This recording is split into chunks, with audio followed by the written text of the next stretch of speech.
if the future of Africa is not coming from outside, but rising quietly from within?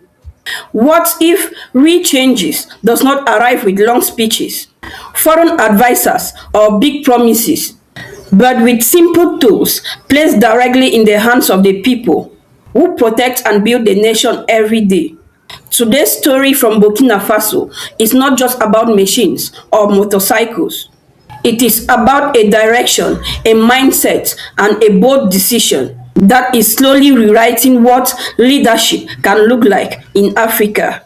Please stay with us till the end, because what is happening here may be much bigger than it first appears. On the 2nd of February 2026, in the capital city of Ouagadougou, Captain Ibrahim Traore stood before the nation and handed over 2,000 motorcycles to the National Police of Burkina Faso. At first glance, some may see this as a normal government activity. But when you look deeper, this moment tells a much larger story about priorities, sovereignty, and leadership that put people first. In a country facing security challenges, rough terrain, and limited resources, speed and access can mean the difference between safety and danger. Captain Ibrahim Traore explained clearly why these motorcycles matter. Many crime-prone areas are hard to reach with big vehicles. Roads are narrow, damaged, or sometimes not even there. With motorcycles, police officers can move faster, reach remote neighborhoods, and respond to emergencies without delay. This is not about showing power. It is about protecting ordinary people in the market, villages, and streets who simply want to live in peace. The presidency described this move as a clear sign of a vision that puts public safety at the center of national policy. This is very important. For many years, African citizens have watched leaders invest heavily in prestige projects, while basic security and services were neglected. Here in Burkina Faso, the focus is the reverse. The tools go directly to the men and women on the ground, doing the daily work of keeping communities safe. When Captain Traoré spoke to the police, his words were simple but strong. He called it a mission, not a favor, not a display, but a responsibility. He showed trust in the work already being done and made it clear that this equipment is meant to strengthen what exists, not replace it. This kind of leadership builds confidence within institutions instead of weakening them. But the story did not just end there. Shortly after the event, another major handover took place, also in Ouagadougou. This time, it was not about security patrols, but about building the country itself.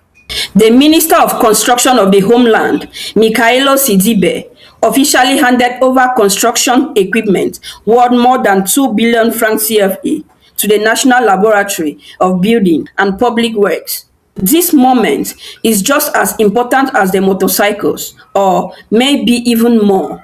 For decades, many African countries have depended on foreign companies to build roads, bridges, and public infrastructure. These companies often arrive with their own machines, their own experts, and their own conditions. Local capacity remains weak, and money flows back out of the country. By investing in heavy construction equipment for a national laboratory, Burkina Faso is making a strong statement. We can build with our own hands. We can test, design, and execute projects using local expertise. This reduces dependence, saves money in the long run, and creates skills that stays in the country. This is where the idea of sovereignty becomes real. Sovereignty is not just about flags and speeches. It is about control over security, construction, food, energy, and knowledge. When a country can patrol its territory effectively and build its own infrastructure, it stands taller and negotiates with confidence. Captain Ibrahim Traore has been clear about his position on foreign interference. His message is not about hatred or isolation. It is about balance and respect. Africa must cooperate with the world, but not at the cost of its independence. Decisions must be made in Ouagadougou, not in distant offices thousands of kilometers away. The motorcycles will help reduce crime response time. That means fewer losses, quicker arrest, and more trust between citizens and the security forces. When people feel protected, they can trade, work, and invest without fear. Security is the foundation of development. Without it, nothing else can stand. The construction equipment will allow Burkina Faso to plan long-term projects with confidence. Roads connect farmers to markets. Bridges connect regions. Strong buildings support schools, hospitals, and industries. When these projects are handled locally, young engineers, technicians, and workers gain experience. That knowledge becomes a national asset. Now, imagine something bigger. What if other African leaders watch this carefully and decide to do same? What if, instead of waiting for loans tied to conditions, governments invested directly in local capacity?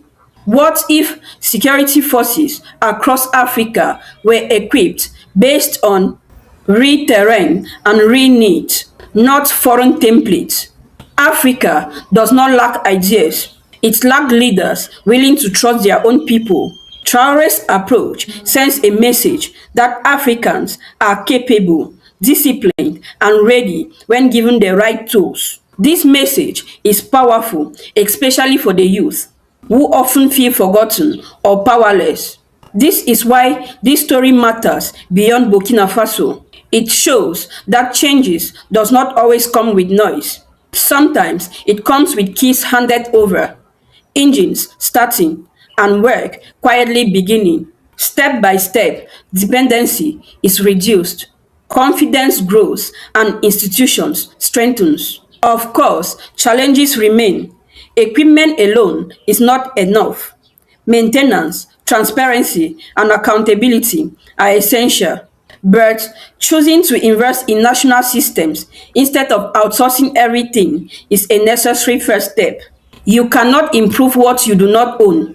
For viewers across the continent and the diaspora, this moment invites reflection. Leadership is not about pleasing everyone.